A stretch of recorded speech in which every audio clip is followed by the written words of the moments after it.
Baik, terima kasih. Eh, Banyak data-data ini yang saya ambil dari eh, presentasinya di Direktorat Perdagangan Luar Negeri. Ya, next ya. Lanjut ya. Nah ini ya, mereka membuat saya dapat presentasi yang mereka buat pada tanggal 7 Februari 2024 gitu. Ya, oke, lanjut.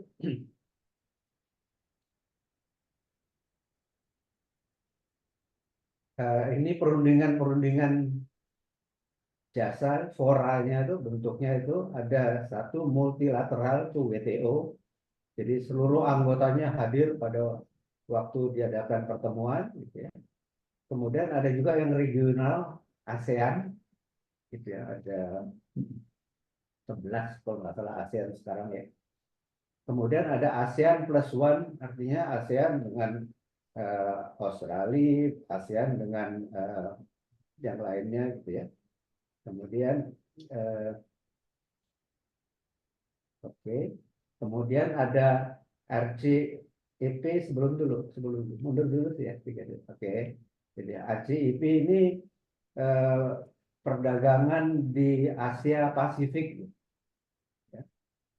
Di samping tadi fora-fora itu ada juga yang bilateral, gitu ya. Bilateral, misalnya IJPA, Indonesia, Jepang, Economic Partnership atau EFTA, kemudian FK gitu ya, Korea dengan EU dan lain-lain. Jadi tadi ada yang sifatnya bilateral, ada yang sifatnya regional, ada yang sifatnya multilateral. Oke, lanjut. Nah, ini juga tujuannya untuk meningkatkan akses pasar dengan mengurangi menghapuskan hambatan yang bersifat diskriminatif. Jadi caranya kita membuat yang namanya uh, of commitment, gitu ya. Jadi daftar hambatan yang diberlakukan ketika jasa luar negerinya akan masuk ke dalam negeri satu negara ini. Kemudian diharapkan akan menciptakan investasi jasa dari berbagai negara mitra perdagangan. Kemudian juga menghilangkan efek trade diversion. Kemudian menimbulkan kerjasama seperti MRA, Mutual Recognition Arrangement, yang intinya adalah pengakuan berbasis standar. Seperti di Asia kita sudah ada, di ASEAN sudah ada Mutual Recognition Arrangement on Engineering, gitu, on Architectural Services. Oke, kemudian cakupannya tadi ada biasanya peraturan, ya, domestic regulation, gitu. Kemudian juga akses pasar yang aturannya bisa berbasis pada positive list atau berbasis pada negative list. Kalau positive list itu adalah yang boleh dilakukan ini, yang lain nggak boleh. Gitu. Kalau negative list yang nggak boleh dilakukan ini, yang lain boleh. Gitu. Oke, terus ini manfaat dari perundingan ya. Ada beberapa, tapi tentu pertama pembukaan akses pasar, ya. Kemudian yang akan menjadi penting adalah peningkatan kemampuan membuat kebijakan yang memformulasikan kebijakan yang transparan dan pasti, artinya yang final and binding. Kemudian peningkatan partisipasi sektor jasa. Jadi dengan adanya perundingan ini maka semua akan memberikan masukan terkait dengan value added, certification, kemudian ada industri 4.0, kemudian manfaat-manfaat lainnya gitu ya. Oke, lanjut. Nah, di dalam WTO GATS ini ya, termasuk juga nanti yang di ASEAN AFAS ya, ini ada impediment, hambatan-hambatan yang diberlakukan, baik bentuknya market access atau national treatment atau pembatasan berdasarkan service delivery. Gitu. Artinya modanya mod 1, mod 2, mod 3, mod 4 gitu. Atau pembatasan berdasarkan sektor. Nanti kalau sektor konstruksi ngaturnya begini, perindustrian ngaturnya begini, energi ngaturnya tertentu, atau ada limitasi tertentu. Ya. Oke, lanjut. Jadi ketika market access artinya hambatan ketika jasa luar negeri mau masuk ke dalam negeri gitu ya. Itu sebetulnya bisa diatur eh, jumlah jasanya, suppliernya itu jumlahnya bisa diatur gitu kan. Terus nilai rupiahnya atau dolarnya, asetnya gitu ya. Kemudian atau jumlah dari, kalau tadi service suppliernya, kalau ini jenis service-nya gitu ya. Ini atau jumlah orang yang boleh masuk ke dalam negeri gitu. Atau ada ketentuan lain, misalnya keharusan mengenai legal entity atau joint venture, atau ada limitasi dari partisipasi foreign equity participation. Jadi ini gitu. Jadi, nah terkadang kita pada waktu diundang untuk, katakanlah diundang oleh Departemen Perdagangan gitu, konstruksi mau buka apa gitu. Nah ininya kita nggak dibantu datanya gitu ya. Oke, kemudian eh, national treatment. National treatment ini ketika perusahaan atau jasa itu sudah masuk ke dalam negeri, itu harus diperlakukan sama gitu. Tapi masih boleh ditambahkan limitasi-limitasi, misalnya kepemilikan tanah, kemudian persyaratan nasionalitasnya, kemudian uh, residensi, apa namanya, tempat tinggalnya, atau ada licensing requirement atau ada legislation. Kemudian ada juga yang uh, kewajiban untuk transfer teknologi, atau juga perlu diatur juga ada TKDN-nya, lokal konten. Kemudian juga ada pengaturan mengenai teksnya, pajak dan subsidinya gitu. Nah, terus ya, kalau limitation by service delivery, itu kan modanya ada 4 ya. Moda 1 itu cross border supply, kedua adalah consumption abroad, kemudian yang ketiga adalah commercial presence, kemudian yang keempat adalah presence of natural person. Nah, kalau mod 1 itu eh, jasanya saja yang masuk ke negara itu gitu. Jadi misalnya pakai email, pakai eh, ya teknologi teknologi informatika yang sekarang lah gitu ya. Orangnya nggak datang, perusahaannya nggak datang, cuma jasanya aja. Jadi makanya dia cross border supply dari negara ekspor ke negara yang importing. Kalau consumption abroad, eh, pembeli atau yang import itu datang ke negara yang ekspor gitu. Jadi misalnya kita datang kemana, ke Singapura untuk berbelanja gitu. Nah itu masuk di consumption abroad. Ya. Kemudian yang ketiga adalah commercial presence. Ini keharusan dari negara yang exporting tadi, country, itu membentuk atau mendirikan perusahaan gitu. Ya.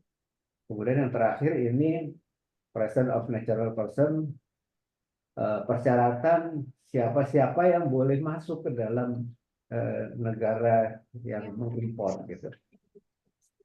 Oke, lagi. Jadi di mod 1 itu juga bisa diadakan limitasi gitu kan. Seperti tadi jumlah suppliernya dibatasi, kemudian harus ada persyaratan atau izin dari kementerian, kemudian ada masalah lisensi seperti SBU gitu. Atau Soalnya juga kurang tahu ya, limitasi dalam jumlah mungkin salah satunya enam service operationnya gitu ya. Atau ada limitasi yang diskriminatif lainnya gitu. bisa tapi dari yang udah lazim gitu. Oke, itu mode 1 gitu ya. Gitu. Tapi pada umumnya ini ada di akan susah karena ini jasanya. Tapi ini belum terurut, ini harus bingung. Kemudian yang harus yang bikin. consumption abroad, ya kita belanja ke luar negeri gitu. Ini cuma data doang. Ini yang Jangan ditelat gitu. Ya. Kemudian tadi ya bisa juga diatur limitasi dari jumlah suppliernya atau ada peraturan-peraturan yang lain gitu yang bisa dimasukkan. Nah, oke, yang ketiga ini yang banyak aturannya itu commercial presence gitu. Jadi harus mendirikan perusahaannya seperti apa, bentuknya apa gitu ya. Jadi detail-detailnya kita bisa lihat gitu. Contohnya di sini kalau di migas misalnya gitu kan bisa BUT gitu, penuh asing atau yang kerjasama gitu kan. Tapi ada juga yang ada PMA yang mayoritas asing, ada PMA yang mayoritasnya dalam negeri, yang nantinya akan terkait dengan masalah uh, preferensi gitu ya. Dan ini banyak sekali aturannya gitu ya. Nanti barangkali pada waktu diskusi dengan teman-teman yang akan sharing pengalaman di luar negeri bisa kelihatan di negara itu ngaturnya gimana gitu ya, di negara itu ngaturnya gimana gitu ya. Kemudian juga ngaturnya local governance-nya atau aturan-aturannya itu ditempatkannya di mana gitu. Contohnya gini, misalnya satu negara gitu kan, Aljazair aja lah ya, kita boleh kerja di sana, dapat proyek di sana, ngerjakan proyek gitu, dapat untung, uangnya nggak boleh dibawa keluar gitu. Nah, yang jadi pertanyaan gitu, barangkali kita perlu juga bantuan dari eh, pemerintah begitu ya. Kok di sana bisa dibuat aturan begitu, kok di Indonesia nggak bisa ya? Jadi nanti Pak Darmono cerita banyak hal-hal semacam ini yang menarik dan bagaimana Pak Darmono bisa survive di hal-hal semacam ini gitu. Kemudian mode 4-nya ini ya aturan-aturan yang uh, tentang pergerakan orang gitu ya. Banyak sekali diatur di sini. Nah, detailnya misalnya contohnya di ASEAN itu kita sudah punya movement ASEAN Movement of Natural Person gitu.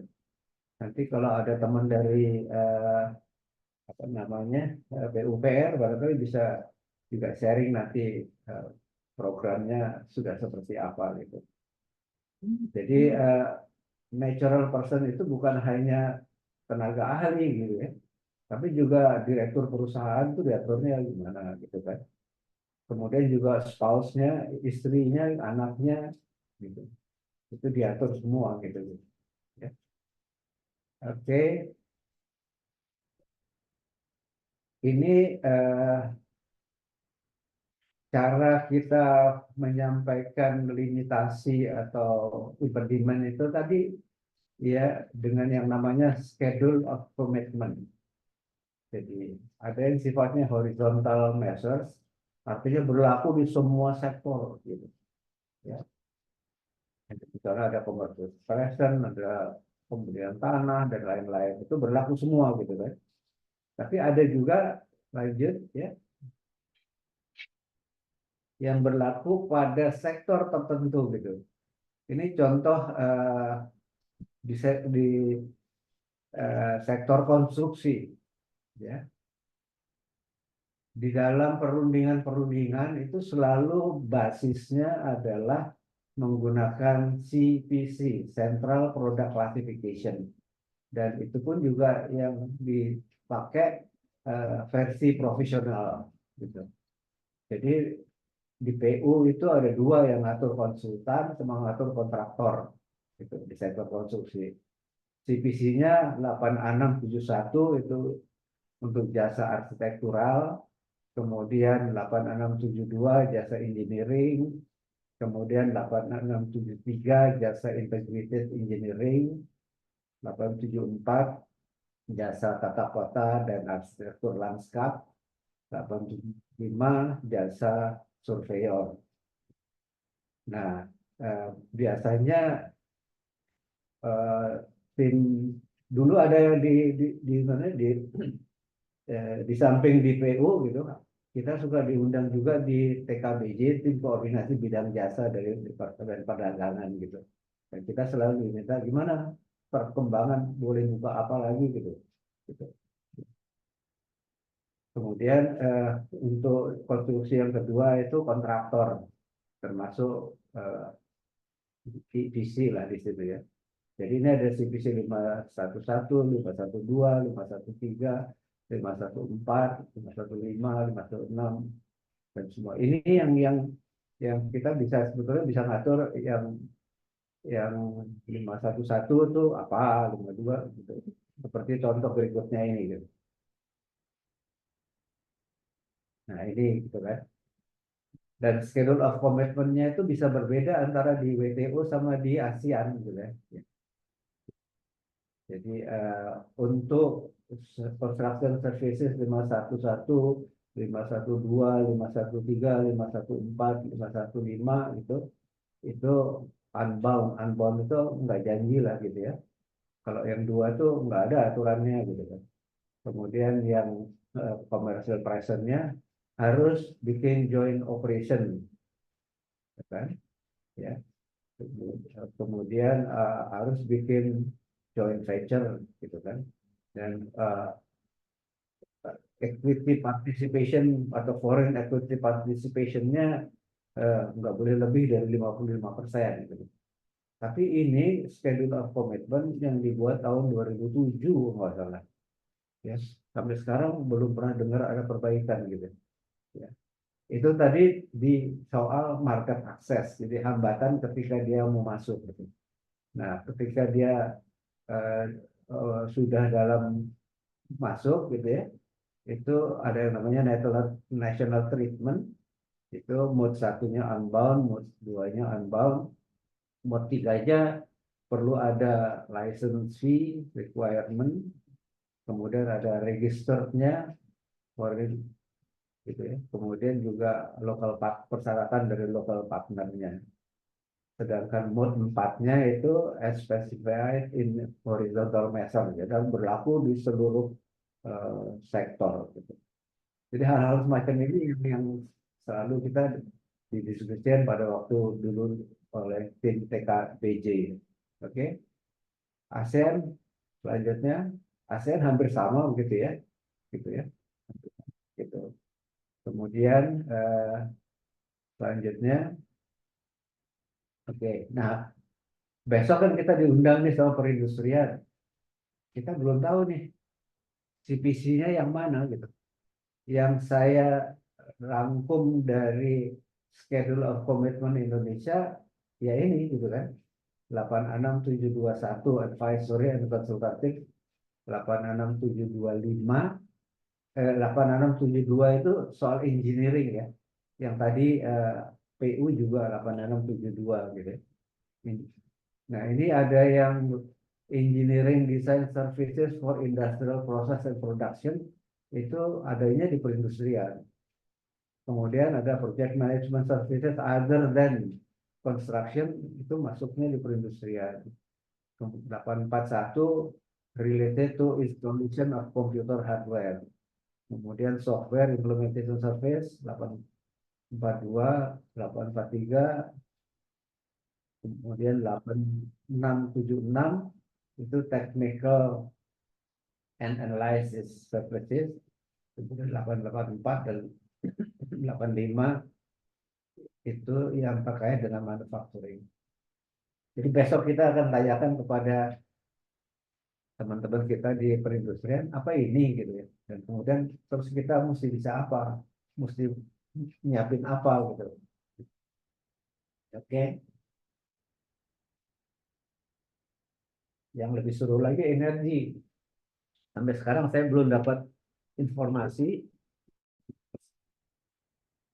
dan belum dapat siapa yang bisa memberikan informasi gitu.